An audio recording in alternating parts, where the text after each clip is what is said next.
네, 안녕하세요. 반갑습니다. 알료입니다. 오늘 13번째 시간이고, 제가 가장 걱정되는 미래의 물가 항목에 대해서 한번 이야기해 보도록 하겠습니다. 또 구독자가 조금씩 늘어나고 있습니다. 곧 있으면 세 자릿수가 될 것 같습니다. 아직 구독 안 하신 분 구독 부탁드리고요. 좋아요, 또 댓글 부탁드리겠습니다. 여기서 말씀드리는 물가 항목이라는 거는 이렇게 미국에는 8개의 그 주요 물가 항목이 있는데, 이러한 것들을 이야기하는 것입니다. 98년도부터 18년까지 미국 물가 항목별 변화를 보면 이런 식으로 변화가 되는데, 특징이 이 공산품 같은 경우에는 시간에 따라 평균 물가 항목보다는 CPI per all items 있죠. 보다는 낮게 떨어지고요. 여기 있는 핵심 기술 인건비 같은 경우는 시간이 올라감에 따라서 평균 물가 상승보다는 더 많이 올라가는 특징이 있습니다. 이게 이제 한국 거를 살펴보면 80년도부터 20년까지인데 이렇게 보면 잘 몰라요. 이렇게 보면 잘 모르는데 제가 이제 20년만 잘라서 볼게요. 20년만 잘라서 시작해서 보면 한국도 미국과 특징이 비슷합니다. 이 항목이 좀 아쉬운 점이 없지 않아 있는데 이 각각 세부 항목을 살펴보면 이게 인건비, 주요 핵심 기술 인건비하고 공산품하고 같이 섞여 있는 경우가 있어요. 그런 것도 있지만 세부적으로 살펴보면 전체적으로 인건비 관련, 그러니까 핵심 기술 인건비 관련돼서는 평균보다는 늘어나는 경향이 있고요. 아니 공산품은 낮아진 경향이 있습니다. 특징이 우리나라 같은 게 식료품이 물가 상승률이 아주 높은데 이거는 아마 그 수입을 많이 하면 나중에 줄어들지 않을까 싶기도 한데 이게 좀 한국형 특징이 있습니다. 그래서 정리를 하면 결국 잡아야 할 물가는 제가 뭐가 되느냐 그러면 결국 핵심 기술 인건비 관련된 물가입니다. 그러니까 이런 인건비 결정되는 물가들은 이제 저희 파이어족의 최대의 적이 되겠죠. 사실상 파이어족이 아니라 미래에 살아가는 모든 사람이 최대적일지도 몰라요. 예. 그러니까 크게 세 가지로 나눠지는데 교육 파트가 있고 의료 서비스가 있고 그 외 인건비 서비스가 있습니다. 이제 제가 처음에 이제 이런 미국 물가 지수를 보여주는 이유가 뭐냐면 과거 한국은 개발도상국이나 중진국형으로 이제 물가가 변화되었는데 이제는 미래는 미국과 같은 이제 선진국형으로 물가가 변화될 것으로 저는 예상하고 있고요. 그래서 미국과 같은 변화를 이제 주목할 필요가 있다. 그래서 이렇게 미국이나 일본도 변화를 살펴보고 저희가 그 변화 중에서 이제 한국은 어떻게 될까 맞춰서 한번 고민을 해볼 필요가 있습니다. 사실 일본도 보여드리려고 했는데 일본은 그 사이트도 알고 있지만 하지만 이렇게 그래프를 만들어서 보여주기가 좀 힘들더라고요. 제 능력으로는. 그래서 일단 오늘은 미국까지만 보여드리고요.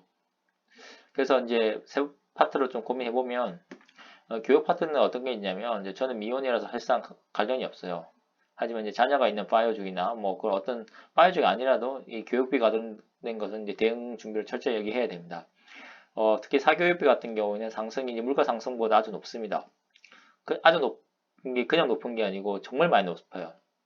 거의 2배 정도 오르는데 이럴 때 어떻게 할 것인지 고민을 좀 해봐야 돼요. 아니 교육비가 싼 대안학교로 아이를 보내든지 아니면 뭐 해외 이민을 가든지 아니면 홈스쿨링 하든지 파이어족이면 시간이 있으니까 홈스쿨링 하는 데 도움이 되겠죠. 그런 부분 하든지 그러니까 고민해봐야 될 겁니다. 가외 같은 경우에는 지금 제가 대학교 때나 지금은 크게 차이가 없는데 특히 이 사교육비가 좀 많이 늘어나더라고요. 그냥 한번 고민을 해보셔야 되고요. 의료 파트는 또 고민해볼 되는 게 뭐가 있냐면 의료비가 많이 늘어나고 특히 나이가 먹으면서 해서 약이나 그런 의료 서비스를 많이 받아야 되기 때문에 거기에 관련돼서 많이 늘어나는 걸 보고 있습니다. 저희가 그 노인 요양 전까지 한 50대, 60대 전까지는 우리가 이 관련 보험으로 해서 우리가 이런 비용들을 좀 커버를 해주는 게 필요하고요. 그리고 매년 건강검진을 해가지고 갑작스럽게 많은 비용을 드는 것을 막아야 되겠죠. 그리고 노인 요양 같은 경우에는 지금 이건 제 기준으로 생각하는 건데 지금 딱히 제가 어떻게 대응할 수 있는 건 없어요. 솔직히 나이 먹고 한 30살 더 먹어놔야지 고민할 대응이기 때문에 우리가 미래를 알 수 없어요. 지금 고민에 답이 없을 것 같아요. 차라리 자산을 만들리는 게 낫겠죠. 사실 그때 되면 제 생각에는 노인 요양 서비스가 어느 정도 이제 퀄리티도 많이 좋아지고 서비스도 많이 발전될 거라고 봅니다. 그때 고민할 만한 답이 나올 거라고 봅니다. 그 인건비 같은 경우는 뭐가 있냐면 이런 인테리어 같은 게 기술이 있겠죠. 솔직히 집을 지금 샀다 해도 10년, 20년 동안 같은 디테일을 할 수가 없어요. 노후되는 것도 많고 해서 인테일 같은 거는 업데이트 해야 되고 해야 필요한데 이게 필수건 기술 인건비가 되겠죠. 이런 것도 사실 지금 제 고민했을 때 대응 가능할 방법이 사실상 없어요. 교육이나 의료 대응에서 보험 같은 것도 있는 것도 아니고요. 사실상 뭐 방법을 찾아야 되는데 깔끔한 방법은 사실 돈을 많이 모아두고 큰 문제 없게 살아야 되는 게 가장 좋겠죠.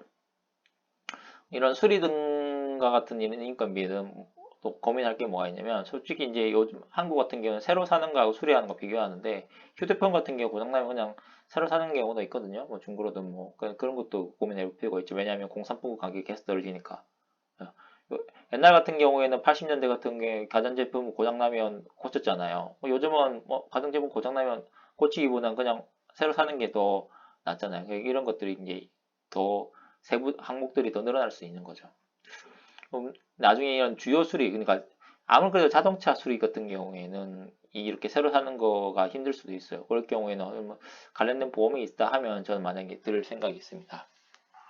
뭐 일부 기술, 예를 들어서 뭐 집에 어떤 뭐 사고가 가지고 어떤 고쳐야 된다. 그런 것들은 이제 DIY 기술 등으로 해서 뭐 좀 필요하겠죠. 뭐 드라이버나 그런 것들을 준비해가지고 어느 정도 고치고 뭐 간단한 뭐 만들기 같은 경우에는 만들어서 뭐 집에 어느 정도 보탬이 하면 어느 정도 그 기술 인건비에 관련돼서 뭐 대응이 가능하다고 저는 보고 있습니다. 파일 쪽이기 때문에 시간이 많으니까 이런 걸 한 번씩 배워두는 게 저는 좋다고 봐요. 그래서 번외로 또 다른 물가 관련된 파트를 이야기하면 당연히 중요한 파트가 이제 주택이 되겠죠. 주택 부분을 자세히 살펴보시면 이 주택 물가 상승이 이게 물가 평균 상승과 비슷하게 나옵니다. 이 그래서 사실상 집을 산다라는 거는 어떤 이 물가 상승을 보존해 준다라는 부분에서 정말 좋은 방법이라고 저는 개인적으로 생각하고 있습니다. 하지만 지금 제가 그래프를 보여주진 않았지만 찾아보시면 나오는데 미국과 일본 같은 경우에는 이 도시하고 시골하고 주택 가격 상승을 비교하잖아요. 그러면 도시가 많이 올라요. 시골도 오르긴 오르는데 도시가 많이 올라요. 그게 평균이 그 평균 나는 것이 그 물가 평균과 비슷하게 나오니까 결론적으로는 도시를 사는 것이 물가 평균보다 더 높게 가격이 오른다는 거죠. 그러니까 단순 거주용이 아니라 투자나 물가 상승 보전용이라 하면 이런 도시 핵심 지역에 소유를 하는 것이 물가 평균의 이상으로 이익을 얻을 수 있다라고 저는 보고 있습니다. 결론을 내리면요. 미래 물가 상승 중에서 저희가 대응해야 될 것이 뭐냐면 이런 핵심 기술 관련된 인건비입니다. 대응할 수 없는, 아직 기계로 대응할 수 없는 핵심 기술 인건비 같은 경우에는 무조건 우리가 대응할 필요가 있고요. 이런 거, 그래서 자기의 상황에 맞춰서 나 미래 이런 게 필요하다 싶으시면 어떻게 따로 돈을 빼놓든지 아니면 뭐 보험이 있으면 보험을 들든지 아니면 자기가 스스로 그것을 대응하든지 그래서 방법을 찾아야 되고요. 그 다음에 일부 기술 같은 경우에는 우리가 DIY나 뭐 학습으로 해서 대응 가능하거든요. 뭐 그런 것들을 해가지고 빠져주는 시간이 많이 있으니까 그런 걸 기술을 배우면서 그 관련된 비용을 또 줄이는 것도 좋겠죠. 마지막으로 주택 같은 경우에는 최소한 물가 상승 보전에 도움이 되고 물가 상승 이상으로 혜택을 받으려 하면 투자 같은 물가 상승 보전용이라 하면 시골보다는 도시 핵심지로 주택을 구매하는 것이 낫다라는 부분이 되겠습니다. 이상 오늘 여기까지고요. 다음 이야기는 이제 실패 재테크 파트에 대해서 한번 썰을 한번 풀어보겠습니다. 삼성전기 예전에 샀었는데 최근에 작년에 팔았어요. 그 관련된 그런 제 실수 이야기를 한번 나눠보도록 하겠습니다. 시청해주셔서 감사합니다.